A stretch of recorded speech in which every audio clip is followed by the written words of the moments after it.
আমার এই জিনিস দেখার দরকার নেই। আমি প্র্যাকটিক্যাল গোল বলে দিচ্ছি, বিজেপি আসছে। এত হাই অ্যান্ডকে ইনকামবেন্সি আমি 11তেই দেখিনি, কিন্তু 11তে পরিবর্তনের অনেকের মধ্যে একজন ছিল না, দেখি 300 বলেছেন, 230 পেরিয়ে যেতে পারে। না বলেছে 300 পেলেও অবাক হব না। 300 কেন বলছেন, ঘুমানো দরকার না।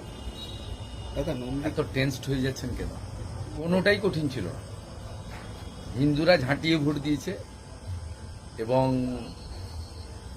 হিন্দু স্বার্থ রক্ষাকারী, বেকার যুবকদের স্বার্থ রক্ষাকারী, নারী সুরক্ষা প্রদানকারী নরেন্দ্র মোদীজির আশীর্বাদ ধন্য একটি রাষ্ট্রবাদী সরকার তৈরি হতে চলেছে, যে সরকার সকলে বহুজন হিতায় বহুজন সুখায় সকলকে ভালো রাখবে।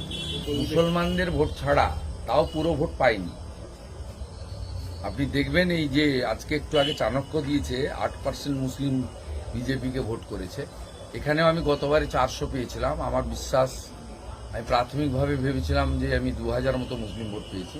আমি নিজে বুথ ওয়াইজ হিসাব করলাম আমার নন্দীগ্রামের সবাইকে নিয়ে, এটা শেষ করলাম এক্ষুনি রিভিউটা।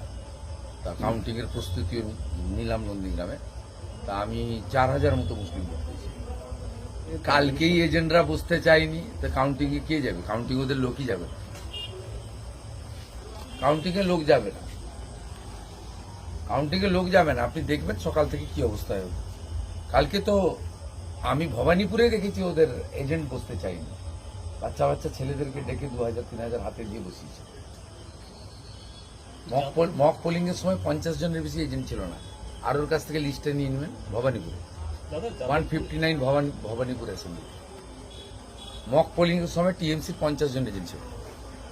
টুকটাক করছে, অভ্যাসটা তো অনেক দিনের, 15 বছরের অভ্যাস, তাড়াতাড়ি যাবে না। অত্যন্ত জঘন্য কাজ করেছে, অত্যন্ত জঘন্য কাজ করেছে। উনি আক্রান্ত হয়েছেন, আবার ওনাকেও কোর্টে ফরওয়ার্ড করেছে কেস দিয়ে, মিথ্যা মামলা দিয়ে, ঘোর নিন্দা করে। অদিতা অভিজ্ঞ নেতা, এটা তার ব্যক্তিগত মত। কংগ্রেসী হিসেবে তো তিনি আশা করবেন না, কারণ সোনিয়া গান্ধী, রাহুল গান্ধী আর মমতা ব্যানার্জি মিলে মেয়েরা যাতে এমপি এমএলএ হতে না পারেন তার জন্য কদিন আগে হায়দ্রাবাদের আসাউদ্দিন ওয়াইসি আর কেরালার মুসলিম লীগের সঙ্গে হাত মিলিয়ে ভোট দিয়েছে মহিলাদের বিরুদ্ধে। এটা ওনার পার্টি লাইন নয়, এটা অভিজ্ঞ নেতা, ব্যক্তিগতভাবে তিনি তার মতামত প্রকাশ করেছেন, শ্রদ্ধেয় নেতা বটে।